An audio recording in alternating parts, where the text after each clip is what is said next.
마지막으로 하나만 더 좀 더 우리 지난주 인천 관련해서 언급해야 될 부분이 유종복 시장과의 관계된 겁니다. 뭐 언론에도 나오긴 했는데 최근에 인천시 도시계획위원회에서 중구 월미도 지역에 대한 고도 제한을 푸는 결정을 했는데 그 지역에 유종복 시장의 형과 관련된 토지가 포함이 되어 있음으로 인해 가지고 어떤 시세 차익을 굉장히 이뤘다 이런 지금 보도가 나오고 있거든요. 그 내용에 대해서 한번 좀 같이 한번 살펴보도록 하겠습니다. 어떻게 이양구 의원님 어떻게 이런 내용을 좀 어떻게 좀 파악 좀 하고 계신가요? 예, 저도 언론을 통해서 이렇게 접했는데요. 그 현재 지난 18일 인천시 도시계획위원회에서 네. 월미도 인근 그 지역을 이제 도시계획 변경을 해준 거죠. 네. 현재는 이게 몇 층까지였나요? 지금 9층. 이제 9층까지 이제 올릴 수 있는 거를 이제 고도 제한이요? 16층까지 이제 올릴 수 있는 약 한 50m까지 이게 좀 올라간다는 거죠. 그래서 문제는 이제 여기에 유종복 시장의 뭐라 그래야 되나요? 이제 일가라고 해야 되나? 일가? 그 형을 포함해서 이제 이 주변 이제 가족인데 약 6,019제곱미터가 네. 이제 거기 소유가 있다는 거예요. 이 유종복 2,000평. 시장에 이 형이 소유한 이 부지는 이제 토지 신탁회사의 친형입니까? 그렇죠. 뭐 다 아시다시피 대양개발인가? 대양개발이라고 해서 인천에서 상당한 공사를 수주하다가 유종복 시장이 시장 되자마자 동생 그 누를 이제 끼치고 싶지 않다 오해를 이제 받지 않기 위해서 본사를 이 부천인가요 어디로 이전까지 하면서 네. 앞으로 그 이권 어떤 특혜 이런 시비로부터 좀 자유롭게 만들겠다. 이렇게 했는데 공교롭게 지금 그 아마 본인은 지금 전혀 사실을 몰랐다라고 주장하고 있는 것 같지만 네. 지금 시민사회나 이제 야당에서는 이 부분에 대해서 강력히 문제 제기를 하고 있죠. 아무튼 저도 시의원이지만 이런 그 이렇게 고도 제한을 더 완화해 주는 게 진짜 필요한 건가? 월미도 일대의 문화의 거리라든가 여기에 관광 활성화를 위해서 과연 이렇게 높이 올리는 것이 우리 어떤 워터프론트나 이런 측면에서 바람직한가? 뭐 이런 좀 생각이 좀 들기도 하고요. 더군다나 거기에 어떤 현 시장에 이제 그런 재산이 있다라는 건 앞으로도 이거는 뭐 쉽게 가라앉을 것 같지 않습니다. 그러니까 팩트만 보면은 2003년도인가요? 2004년도에 유종복 시장의 형이었던 유수복 대양종합건설 사장과 그 관계되신 분들이 땅을 매입을 했고, 그리고 2007년도에, 그러니까 그때가 안상수 시장 때인 것 같은데요. 그때 고도 제한이 1차로 풀려서 그 고층 3m에, 그 3층에서 7층까지로 완화가 해줬고, 그리고 이제 유종복 시장이 이제 취임한 이후 지금 현재 요번에 그 16층까지를 이제 고도 제한이 더 풀렸다는 뭐 팩트만 보면 이렇게 되는 내용인 걸로 이제 보여요. 근데 사실 이제 이 고도를 완화해 준 것뿐만이 아니라 앞으로도 또 주목해서 볼 측면이 있어요. 네. 이제 뭐 당사자들아 전면에 나서지 못하겠지만 월미 관광특구의 개항장 요번에 그런 정부 시범 사업들이 확정이 됐죠.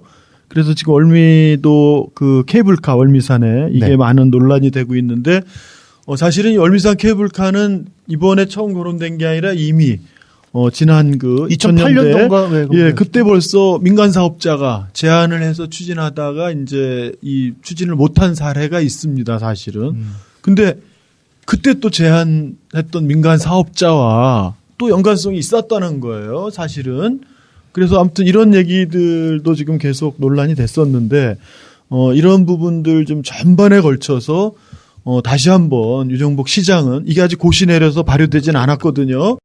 이번 기회에 이번에 고도를 완화해서 특혜를 줬다라고 하는 이런 부분들 그것이 과연 월미 관광특구 그 일대의 그런 그 개항장 종합 어떤 관광 개발에 그게 맞는 거냐 이런 검토도 좀 할 필요도 있고요. 더군다나 가족이 이렇게 특혜 연루된 부분도 분명하게 다시 검토가 필요하고 아울러서 지금 케이블카 현재 계획되고 있는 짧은 노선의 위치가 아주 부적정하다라고 다 얘기함에도 불구하고 계속 그걸 강행하려고 하는 게 바로 이런 전체적인 부분에 좀 연관된 게 아니냐라는 의혹을 더 불러일으키는 거죠.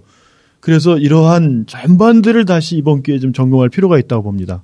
거기 그 또 중구청장 김홍선 중구청장님도 땅을 거기서 많이 갖고 있지 않습니까? 가족까지 치면 더 많을 거예요. 제2지구 전체가 상당 부분 많다 이렇게 된다고 보니까. 근데 하여간 뭐 이 문제가 있습니다. 예, 현 시장에 현 중구청장이 다 연관돼 있다고 하는데 이걸 이렇게 막 개발 계획들이 변경. 이걸 단순히 무슨 오비 일학이라고 볼 수는 없겠죠.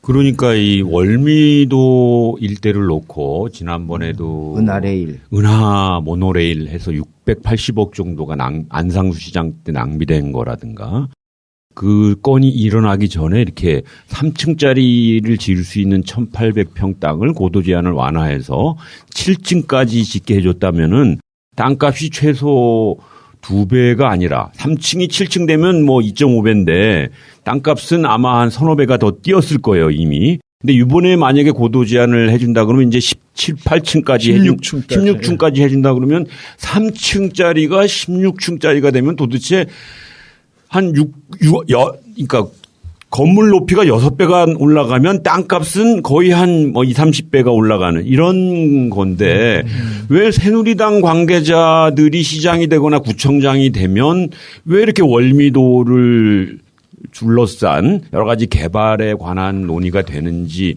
이제 생각해 보니까 거기 땅이 있었던 것 같아요. 땅. 근데 뭐 사실 우리 시민파시니까 그대로 말씀드리지만 새누리당 출신 시장들만 됐을 때만 측근들의 특혜 의혹이 있는 게 아니라 뭐 다시잖아요. 사실 민선 5기도 똑같이 측근들의 어떤 도시계획 변경을 통한 특혜 의혹 뭐 내세우는 명분들은 각 시장 때마다 다 그때그때 현안 가지고 내세운 명분이었지만 결과적으로는 이렇게 오비일학처럼 뭐 까마귀 날자 배 떨어진다. 시장만 되면 측근 챙기기에 여념이 없다. 이게 우리 인천 참 안타깝습니다.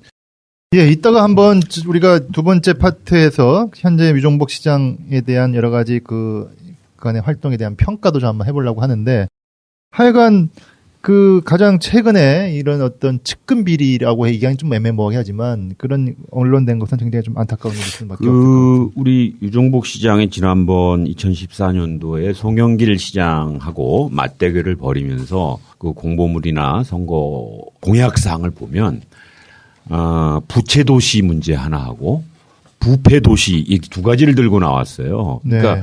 안상수 시장이 만들어 놓은 그 부채를 송영길 시장 때 해결하지 못했다. 또 하나는 송영길 시장의 측근 비리, 뭐 비서실장이었던가 몇 가지 확인된 그런 비리 문제를 본인은 당선되면 절대로 부패 도시를 척결하겠다.